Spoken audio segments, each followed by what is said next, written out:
Hello creators, Adobe Photoshop 2021 makes great discovery. It has been revolutionary changes on Adobe Photoshop. So let's see how to make passport size photo in only 2 minutes with a great feature. So at first go to the file options.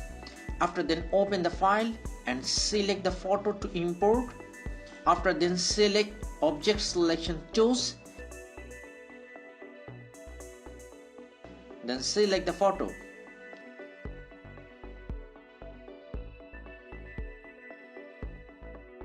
Already see all photos are selected very fast.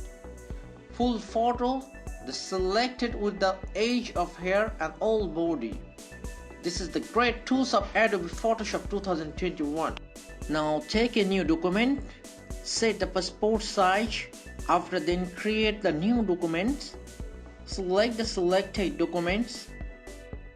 After then select the select tools. Keep the cursor on the selected photo. Drag to the photo on new documents.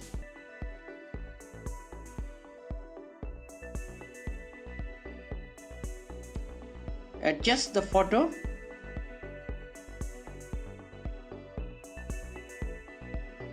So already see the passport size photo is completed. To see the photo nice, go to the image options. After then select the adjustment layer and click it. Increase brightness and keep the contrast same edge. After then click the OK. So now you already see the very smooth quality full passport size photo. So creators, you can make passport size photo only 2 minutes in Photoshop 2021.